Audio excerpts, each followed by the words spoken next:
Morning friends, और आज हम बात करने वाले हैं अप्लाइड मैकेनिक्स, जो सबसे इंपॉर्टेंट आपका हो सकता है फ्रेंड्स। ये इंपॉर्टेंट सब्जेक्ट है मैकेनिकल इंजीनियरिंग के लिए, चाहे आप ऑटोमोबाइल, आरएसी प्रोडक्शन, चाहे आप रिपेयर मेंटेनेंस कहीं से भी हो। तो फ्रेंड्स कैड से भी हो तो भी आपको ये यूज़ आएगा। तो चलिए देखते हैं। इंट्रोडक्शन पहले पढ़ना है, concept of engineering mechanics, definition of mechanics, static dynamics और एप्लीकेशन ऑफ इंजीनियरिंग मैकेनिक्स। फिर डेफिनेशन, बेसिक क्वांटिटीज और डेरिवेटिव्स। इसके बाद डिफरेंट सिस्टम्स ऑफ यूनिट्स आपको पढ़ने, फोर्स, प्रेशर, वर्क और ये सारी चीज़ें।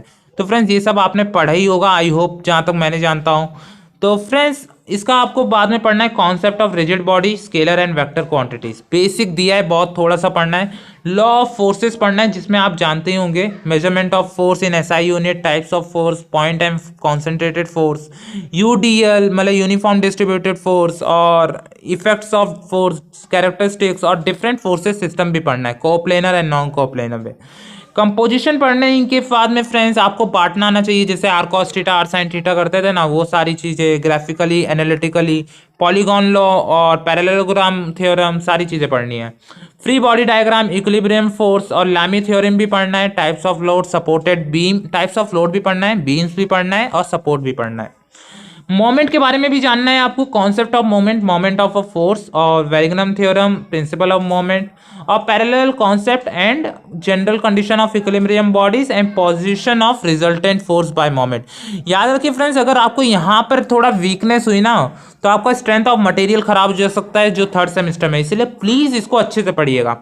फिर बाद में आपको पढ़ना है फ्रिक्शन के बारे में, definition and concept of friction, types of friction, law of static friction, equilibrium of a body lying on horizontal plane, calculation of at least force required to maintain equilibrium of a body on a rough inclined plane subjected to a forces acting along the, मतलब inclined plane जो होता है उस पर फिर बाद में आपको फोर्सेस देखना है। एक ये होता है, मतलब अगर कोई ऐसा फोर्स है, कोई ऑब्जेक्ट यहाँ पर है, इस पे ये कोई फोर्स है और एक फोर्स यहाँ पर, तो ऐसे मतलब आपने देखा होगा वो वाली चीज़ है, तो वही देखना है आपको, जिसमें आप जी कॉस थीटा, जी साइन थीटा कर देते थे।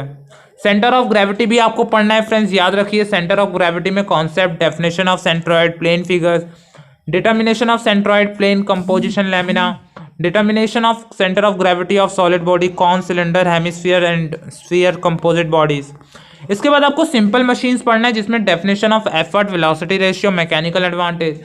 Simple and compound machine, ideal machine, बहुत इजी सब्जेक्ट है फ्रेंड्स, ये सबसे इजी चैप्टर है इसका, ये सब पढ़ लीजिएगा। System of pulleys, first second third system, फिर work principle and application of wheel and axle, western difference pulley, friends pulleys के बारे में भी पढ़ना है, तो आप पढ़ लीजिएगा। आई होप आपको ये वीडियो पसंद आया। इसमें देखिए प्रैक्टिकल्स भी कितने सारे, verification of the polygon law of forces using graphs and apparatus, तो ऐसे कई सारे प्रैक्टिकल्स है, आप यहाँ पर स्क्रीनशॉट ले सकते हो, पढ़ सकते हो। तो आई होप आपको ये वीडियो पसंद आया, लाइक कमेंट शेयर जरूर करिए। एंड ये डिटेल सिलेबस था इसका, आपको ये PDF डिस्क्रिप्शन में मिल जाएगा, आप हमारे टेलीग्राम ग्रुप से जुड़ सकते हैं।